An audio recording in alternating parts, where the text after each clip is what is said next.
No one warned you how quietly this happens. You didn't wake up one morning and suddenly feel old. It was smaller than that. It was softer. A night that didn't feel quite as restful as it used to. A morning where your joints took longer to warm up. A sense, deep down, that your body was doing less work while you slept, less repair, less restoration, less of the invisible magic that used to happen without you thinking about it at all. You told yourself it was just age. And on some level, you were right. But here's what no one tells you: aging isn't something that happens to you in the daytime. It happens at night. It happens in those 8 hours when you're not paying attention, when your body is supposed to be rebuilding itself. And instead, it's running on old instructions, old hormones, old rhythms that no longer match who you are now. I'm Dr. Raymond. For nearly 30 years, I've spent my career studying what happens inside the aging body when the sun goes down.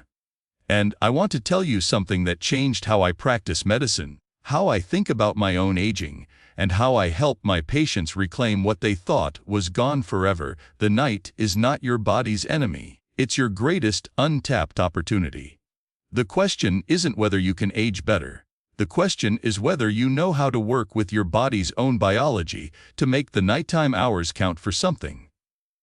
And most people over 50 don't. Most people are doing it exactly backwards. Let me explain what's actually happening when you sleep after 50. Your body at night operates on a completely different set of rules than it does during the day. We used to think sleep was passive. We thought your body just sort of powered down, like a computer entering standby mode. But the research from Johns Hopkins and the Max Planck Institute has shown us something entirely different. Sleep is when your body does its most aggressive repair work. It's when your brain clears out metabolic waste. It's when your muscles receive signals to rebuild. It's when your hormones, testosterone, growth hormone, melatonin, cortisol, orchestrate an entire symphony of renewal. But here's the catch: after 50, the volume on that symphony gets turned down. Your body still sends those signals. The architecture of sleep itself doesn't disappear, but the amplitude weakens. Growth hormone secretion drops by about 15 to 30% per decade after age 30. Your body's ability to regulate core temperature during sleep declines. Your circadian rhythm, the internal clock that tells your body when to sleep and when to wake, becomes increasingly fragile, more easily disrupted by light, by stress, by the smallest changes in routine. At the same time, your metabolism is different. Your digestive system is working with less stomach acid, fewer digestive enzymes, and a gut lining that's become more permeable. Your circulation is slower. Your nervous system is more easily triggered into fight or flight mode, which keeps cortisol elevated when it should be falling. And here's what shocked researchers at McMaster University: the issue isn't that your body can't repair itself anymore. It's that it needs better instructions. It needs better fuel. It needs your conscious help to activate the biological processes that used to happen automatically. For years, I followed patients who complained about poor sleep, low energy, brain fog, joint pain, and slow recovery from exercise. I'd order the standard tests, sleep studies, blood work, imaging, and often nothing looked catastrophically wrong. But that wasn't reassuring. It was frustrating. Because these people weren't sleeping well. They weren't recovering well. And nobody could quite explain why in a way that led anywhere useful. Then the data changed everything. We started paying attention to what happened in the 3 to 4 hours before sleep. What people ate, when they ate it, what they did with their bodies, what their light exposure looked like, how they managed stress. And the correlation was undeniable. The people who aged best, who maintained energy and strength and mental clarity, weren't doing anything magical. They were simply preparing their bodies for sleep in ways that aligned with their biology after 50. They were working smarter overnight. And that's what we're going to talk about today. I want to walk you through what I consider the 5 most powerful evening changes you can make after 50. These are ranked from foundational to transformative. Each one works differently. Each one addresses a specific problem in aging physiology. And when you stack them together, the effect is not incremental. It's synergistic. your body begins to do something it may not have done in years. It begins to work harder while you sleep than you're working during the day. But before we go into those 5, I want to ask you something in the comments. How old are you? And where are you watching from? I read every comment, and I want to understand who's here with me in this conversation. Also, if you haven't already, please like this video and subscribe. What we're about to reveal changes the entire paradigm of how you think about aging and evening routine. And you're going to want to see what comes next. Let's begin.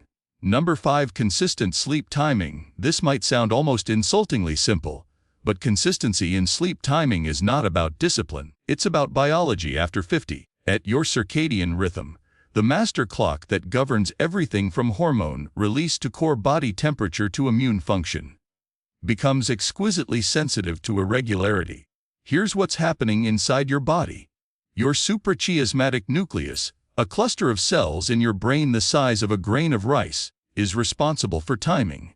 It receives input from light, from temperature, from physical activity, from food timing. In younger bodies, this system has incredible plasticity. You can go to bed at 9 one night and midnight the next, and your body adjusts. But after 50, this flexibility erodes. Your circadian rhythm becomes more rigid. It needs consistency to function optimally. A 2019 study from the University of Pennsylvania followed over 400 people aged 60 to 84 over the course of a year. The researchers tracked sleep timing, circadian alignment, that is, how consistent the sleep schedule was, and then measured cognitive function, physical recovery, and metabolic markers. The results were striking. People whose sleep timing varied by more than 90 minutes from night to night showed measurable declines in cognitive processing speed and a 23% higher risk of metabolic dysfunction. But people who maintained consistent sleep timing, even if they slept fewer than 7 hours, maintained cognitive sharpness and metabolic stability. Why does this matter so much after 50? Because your hormonal system relies on predictability. When your body knows that sleep will come at the same time every night, it can prepare. Melatonin begins rising 40 to 50 minutes before sleep. Your core body temperature starts its nightly descent. Your digestive system completes its final processes and enters rest mode. Your nervous system downshifts from sympathetic activation to parasympathetic dominance. But when sleep timing is erratic, none of this preparation happens efficiently. Your body is constantly in a state of mild confusion. It's not receiving consistent signals. Melatonin secretion becomes irregular. Your cortisol pattern, which should peak in the early morning and taper throughout the day, becomes chaotic. This dysregulation is one of the primary drivers of poor sleep quality in aging. Most people think consistency means going to bed at 9 o'clock every single night, and if you miss that by even an hour, you've failed. That's not how biology works. What matters is a rhythm. What matters is that your body receives a predictable signal. This means going to bed within a window of about 60 minutes most nights of the week. Not perfection. A pattern. If your sleep time is 11 o'clock plus or minus 30 minutes, 5 to 6 nights per week, your circadian rhythm stabilizes. Your hormonal preparation becomes automatic, and you begin sleeping deeper within 2 to 3 weeks. The common mistake people make is trying to enforce consistency without addressing the evening environment. You can't have a consistent sleep time if your environment is sending contradictory signals. If you're scrolling on your phone at 10:30, you're bathing your eyes in blue light, which suppresses melatonin and tricks your brain into thinking it's afternoon. If your bedroom is 58 degrees in summer and 72 in winter, your body never receives a consistent temperature signal. If you're having caffeine after 2 o'clock, it's still interfering with sleep architecture 8 hours later. Consistency isn't just about time. It's about creating an environment so predictable and so aligned with your biology that your body stops fighting you and starts cooperating. Number 4. The protein-to-carbohydrate ratio shift at dinner. This is where most people over 50 get it completely backwards. The conventional wisdom is that you should eat less at dinner, that you should eat lighter, that you should eat earlier. And there's truth in that. Timing matters, which we'll get to. But the composition of that dinner is more important than the timing or the quantity. And after 50, the ratio changes. Here's what's happening in your aging digestive system. Your stomach acid production declines by about 30% between age 50 and age 70.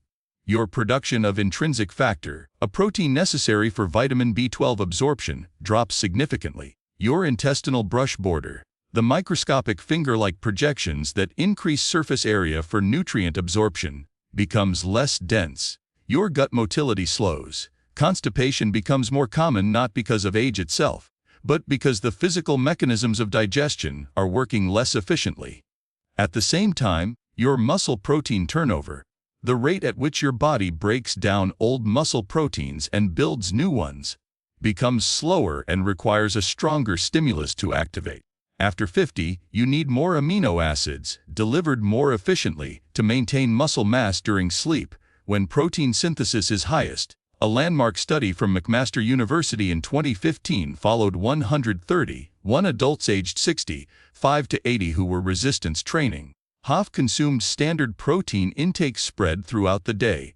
Half increased their dinner protein to 30 to 40 grams, consuming it with easily digestible carbohydrates. After 12 weeks, the high dinner protein group gained significantly more lean muscle mass and showed greater improvements in strength. The researchers measured muscle protein synthesis rates overnight using isotopic tracers.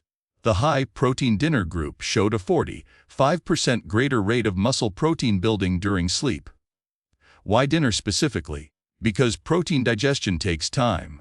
When you eat protein at dinner, your digestive system spends the evening breaking down those amino acids. They're entering your bloodstream in steady increments throughout the night. When your body finally does initiate muscle protein synthesis around 2 or 3 in the morning, which is when growth hormone peaks in older adults, those amino acids are available. Your body has the raw material it needs. You're not asking your muscles to rebuild themselves out of nothing. But here's the critical part. This only works if the carbohydrates are also present. After 50, your ability to raise insulin, which is necessary to shuttle amino acids into muscle cells, is diminished. Refined carbohydrates cause blood sugar spikes followed by crashes, but moderate amounts of complex carbohydrates, digested slowly alongside protein, create a steady, sustained insulin response that facilitates amino acid uptake into muscles. The ideal dinner for someone over 50 is approximately 30 to 40 grams of complete protein. That's about a palm-sized portion of fish, chicken, or red meat, or 1.5 cups of legumes, paired with 30 to 50 grams of complex carbohydrates. That might be sweet potato, quinoa, oats, or whole grains. Add vegetables for fiber and micronutrients. This meal composition optimizes digestion, maximizes amino acid availability during sleep, and supports the muscle-building signal that naturally peaks overnight. The common mistakes are numerous. People think they should eat protein and avoid carbs because they're trying to lose weight.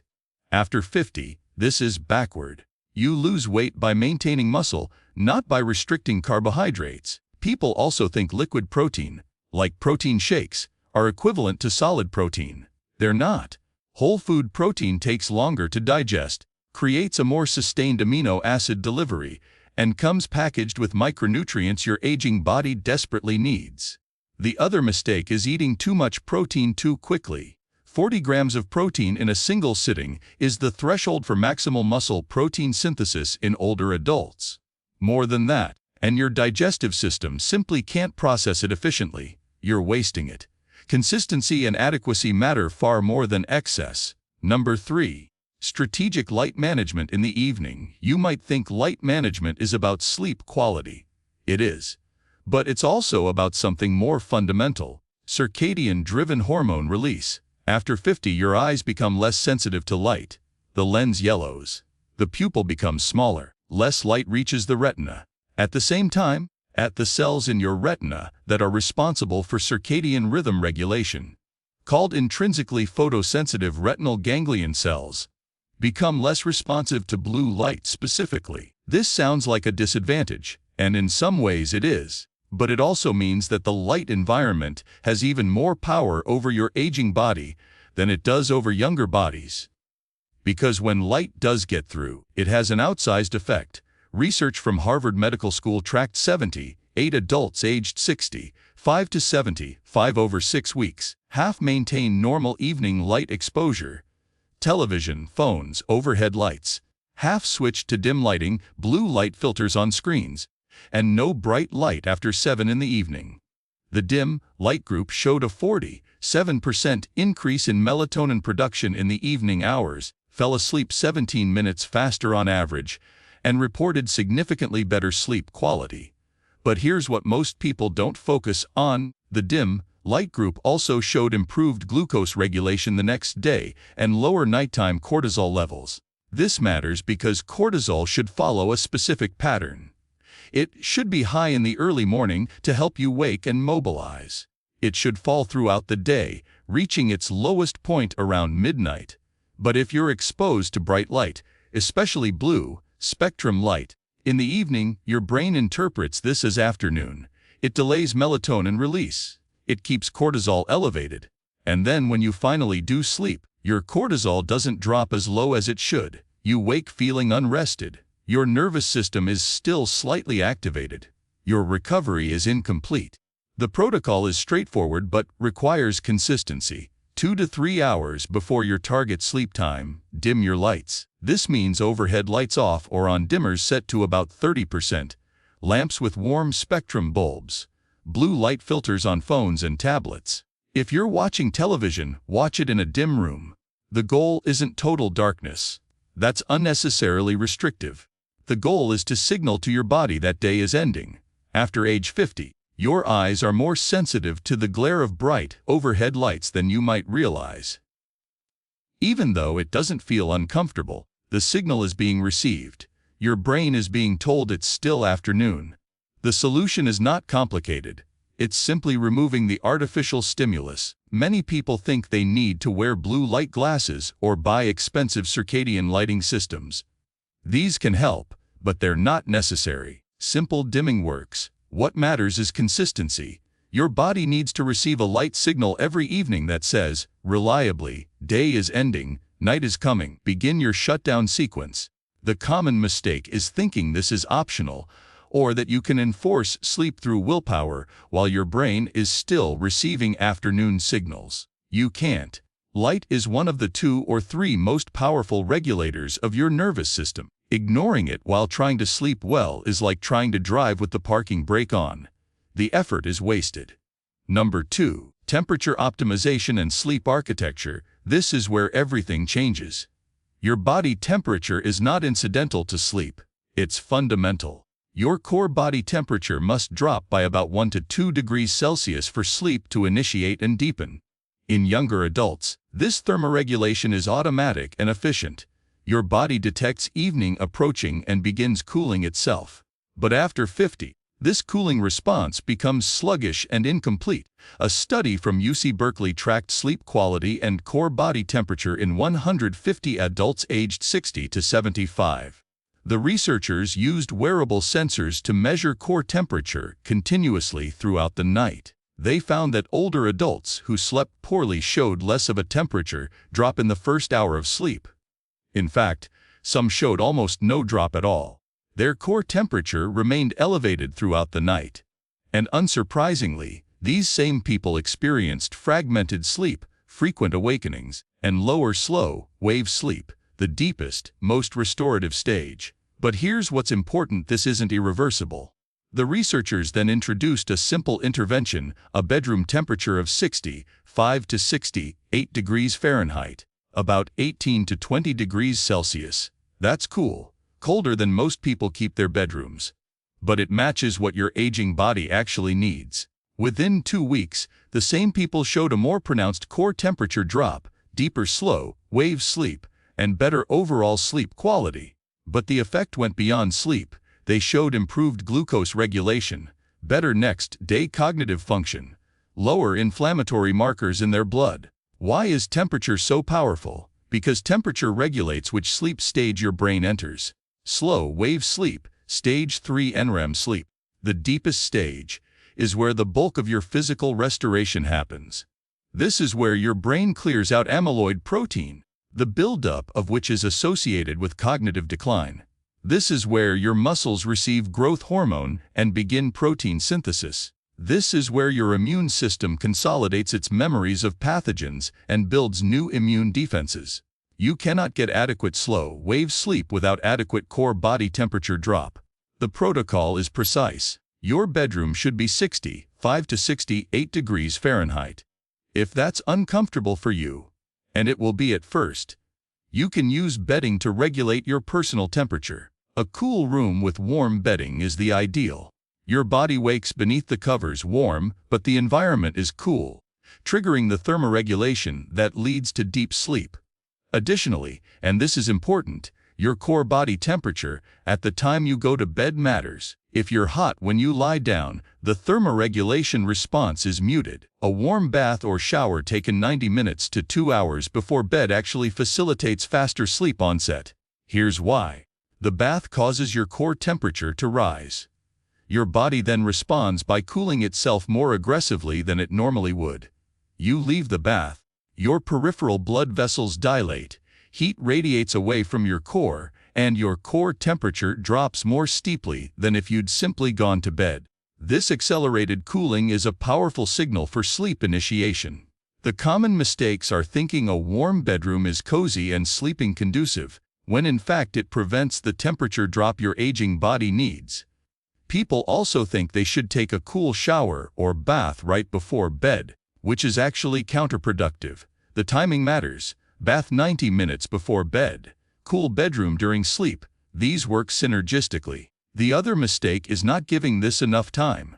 Your body's temperature regulation is plastic. It changes. But it takes 2 to 3 weeks to adjust to a significantly cooler bedroom. If you try it for 3 nights and then give up because you're cold, you haven't given your body the chance to adapt.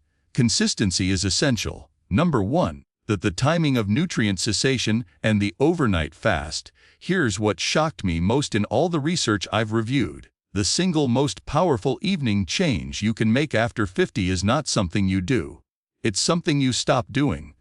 And specifically, it's creating a consistent window, a window of 12 to 14 hours minimum, ideally 14 to 16, where you consume nothing but water. This doesn't mean starvation. This doesn't mean deprivation.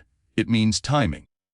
It means that your last meal finishes being consumed somewhere between 6 and 7 in the evening, and you don't eat again until the following morning. And here's why this matters so much more after 50 than it does in younger people. Your aging digestive system is still working on daytime settings when you try to sleep. When you eat at 8 or 9 in the evening, your stomach is secreting acid, your pancreas is releasing enzymes, your liver is processing nutrients, your gut is actively moving food through the digestive tract. This requires energy, this requires blood flow, this activates your sympathetic nervous system, your fight or flight system. You cannot simultaneously digest food and enter deep parasympathetic rest. But there's something even more important happening. When you fast overnight, your body enters a metabolic state called autophagy after about 12 to 14 hours of fasting.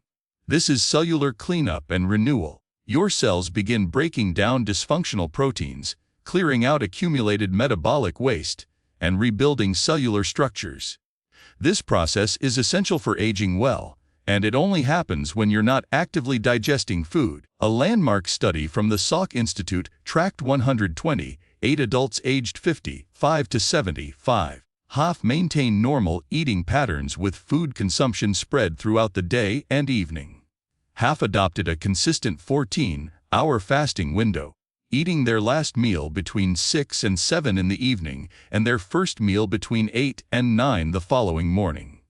After 16 weeks, the fasting group showed a 9% improvement in insulin sensitivity, a 7% reduction in fasting glucose, a 4% reduction in body weight, a 12% improvement in muscle strength despite consuming the same total calories, and significantly improved sleep quality.